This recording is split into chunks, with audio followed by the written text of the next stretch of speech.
The majority of humans are followers. It's one of those unglamorous truths, the type you don't really want to bring up at dinner. But we don't have to feel bad about it. The leadership system we use is almost universal. Every form of life has a way of designating leadership roles, and most forms of life have adopted a hierarchy where a few dominant members lead and the rest become followers.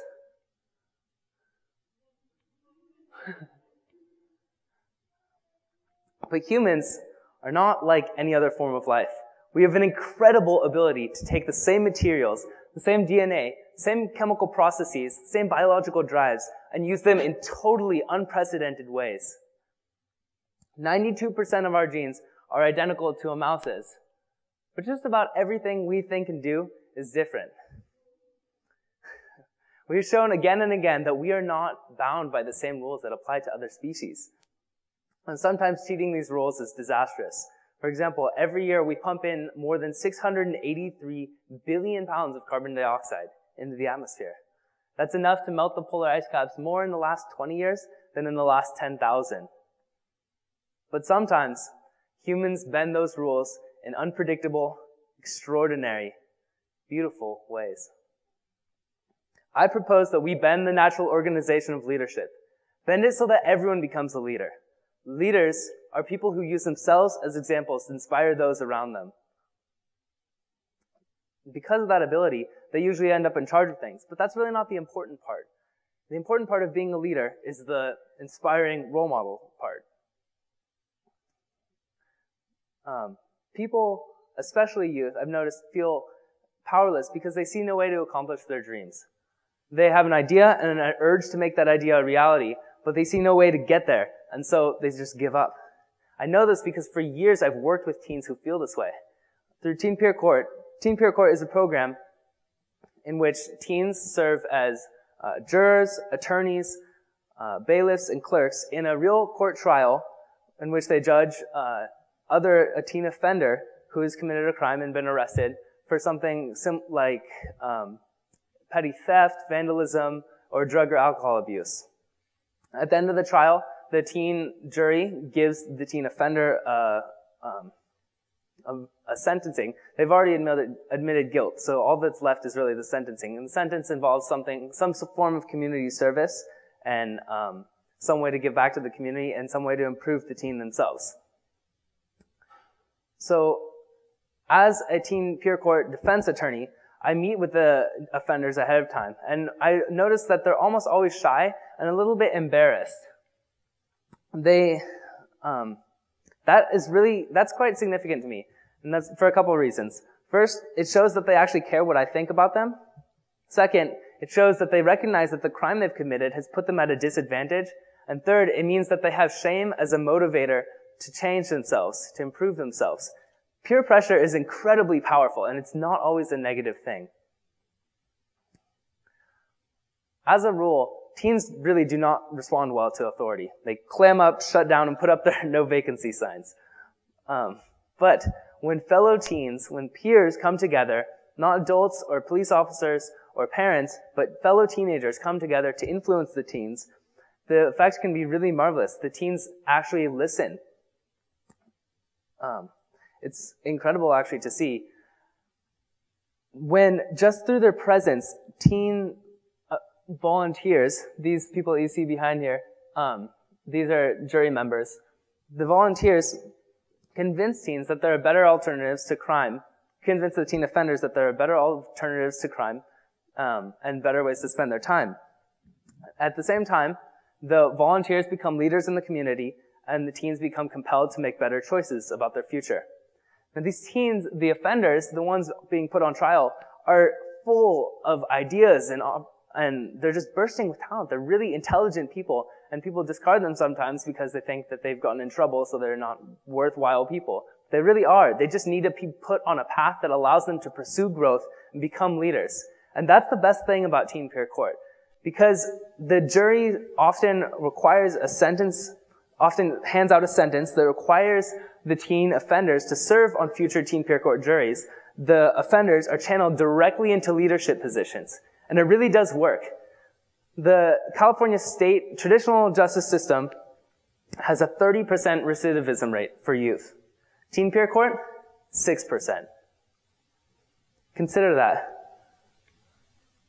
For every 100 teens that goes through teen peer court instead of the traditional justice system, 24 more lives are put on a crime-free path. Those 24 teens, along with hundreds of volunteers, become leaders as well. We see great examples of those people who do not give up on their ideas and live to become leaders. Steve Jobs, imagined the PC revolution, followed through, achieved it, reimagined, and reshaped us again with the smartphone. Gandhi had a simple idea: civil disobedience. Be peaceful, yet obstinate. He stopped a war with it.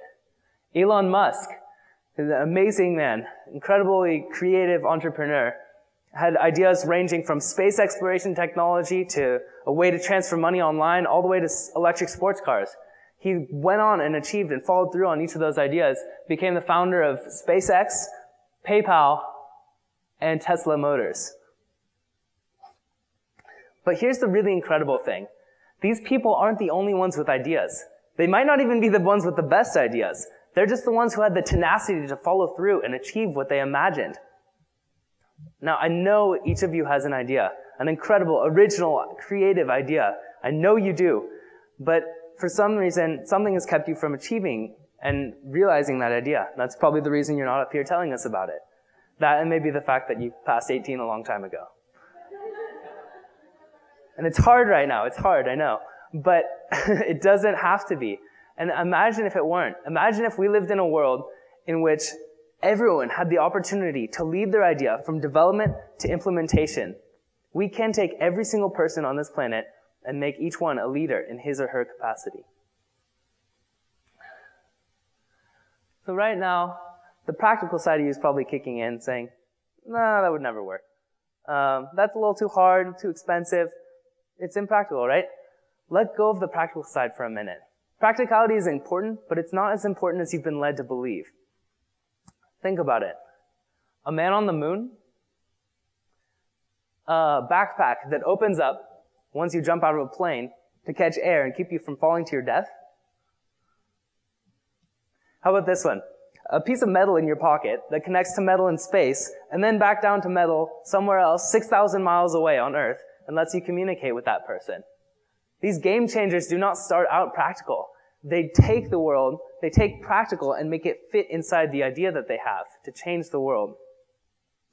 The hardest part about this whole revolution from follower to leader is the mental shift from follower to leader. And it really only takes effort. That's all it takes. Anyone can become a leader. Once you attain the leader mentality, the practicality will not be so much an issue. You will find the resources necessary to succeed in what you need to do. So, the same reason teen peer court works so well is the same reason that this revolution is entirely possible. Why are teens motivated to change? Why are teen offenders motivated to change? Because they care about what their teen peers think. We can use conformity, as odd as it sounds, we can use conformity to actually drive the change from follower to leader. You use the follow the leader mentality, and you can actually create leaders with it. Because teens care about what their peers think. And so if the surrounding teens become leaders, everyone else will follow suit. It's like a way of pulling each other up. When the status quo requires individuality, and when you expect your peers to lead just as much as they expect it from you, then we will raise each other up until we are living in heaven on earth.